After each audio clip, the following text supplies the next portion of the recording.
Hello everyone and welcome to this edition of Energy Frontiers. I am Bosin Omofaye. Now the NGX-listed Oando Nigeria says its net profit stood at 63 billion naira in the first 6 months of this year, the same figure as in the first half of 2024. In its latest annual report, the energy trading company reported that its revenue declined by 15% to 1.72 trillion naira, while gross profit declined by 28%. This week, the directors and shareholders of the company met in Lagos to consider the 2024 financial statements of the company. And these were the highlights. Enjoy it. Following the confirmation by the company secretary that this meeting is properly convened and constituted, I now declare the 46th annual general meeting open. In compliance with Section 301, subsections 1 and 5, of the Companies and Allied Matters Act 2020, I wish to notify you that in addition to the disclosure on page 227 of the 2024 annual report, the Register of Directors' shareholding is available for your inspection on the company's website. The first special business we have on the agenda is to consider and, if thought fit, pass with or without modifications the following resolutions as ordinary resolutions of the company. The board be and is hereby authorized to pass 1. The relevant resolutions increasing the company's share capital by the specific number of new ordinary shares required for the respective capital raising programs undertaken by the company, including any oversubscriptions, and 2. Allot such set number of new ordinary shares upon completion of the capital raising programs. And 3, board be authorized to take the necessary steps to cancel any unallotted shares of the company created pursuant to resolutions 3, 4 above. The first item for consideration at this meeting is the laying of the audited financial statements for the year ended 31st December 2024. Oando is looking brighter for the future. Having passed through all the bohaha in the last 3, 4, 5, 6 years, we are out of the wood now. And the idea of the listing is no longer there. I want to commend the board for this. And that we are still part of your investment. We want to acknowledge, I appreciate your share distribution. It's a promise kept by Oando management. And at this juncture, I want to congratulate the board for this.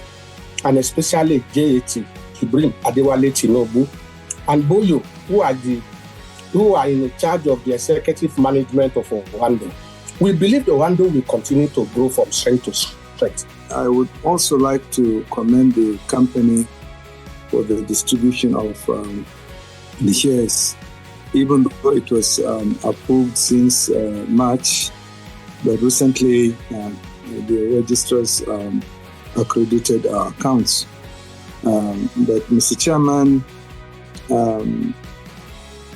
when the registrars is going to distribute the second tranche, we were told by the Nigerian Exchange that the qualification date for the second tranche was 30th of June.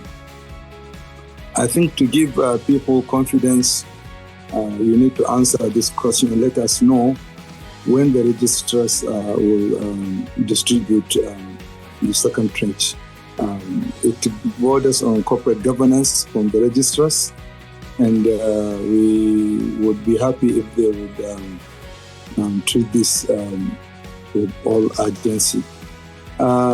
Also, we would like to commend you for the conversion of debt to equity. Mr. Chairman, this should have been done long ago. It would have reduced our debt burden, but it is always better it's better to be late than not to do anything. So we believe this will reduce the pressure on our cash flow, and hopefully it will lead to us getting a dividend in the near future. I think we have quite a range of flexibility envisaged. Private placements, rights, and a public offer as contemplated in the resolution. Mr. Chibuzo, thanks for your comments and the encouragement to the company. And your fundamental question was, what is management doing to sustain growth? I think the advantage we have today is that the single most important thing for us is the fact that we are now in direct control of our destiny. The management now has operatorship, or the company now has operatorship. And by operatorship, it means that an asset which we've been invested in since 2014, where we invested $1.8 billion in total, and we were a joint venture partner in which we had misaligned objectives with the operator, who were ENI, the Italians. They were more focused on gas in terms of long-term gas production. They were more focused on heavy OPEX costs in terms of running the joint venture. And we now, having control of the operatorship, are able to put our footprint amongst the things which we need. One, where we are now able to plan the short, long, and medium-term destiny for the assets, for the group of assets. And the first step which we're working on is to reduce our costs substantially. We're a better operator when it comes to costs, being a local indigenous company that had actually been built from scratch. So we do know how to manage costs, and we're having significant successes in managing costs. Second thing we're focusing on is security. We are locals and accordingly better able to identify security threats and move our approach from one of being proactive rather than being reactive in terms of dealing with the security issues. Security downtime is security incursions on our assets, particularly our pipelines, accounts to over 75% impact in terms of our reduction in production. We're also focused as a company in terms of short cycle, high return investments. So capital investments has also been a challenge for us as an indigenous company vis-a-vis the actions of a long-term planning in conjunction with the former partners regarding how capital should be deployed, because we are seeking to utilize the capital available in the most efficient manner, wherein we are able to maintain key assets to increase production, have a very tight drilling campaign, and have a short cycle in terms of our investments to return. Commencing dividend repayments, and the company is on course to do that. We'll expect to do that by next year. In fact, we have done something akin to a dividend payment by the distribution of shares today. In this instance, there was zero dilution by the distribution of shares that was given to shareholders.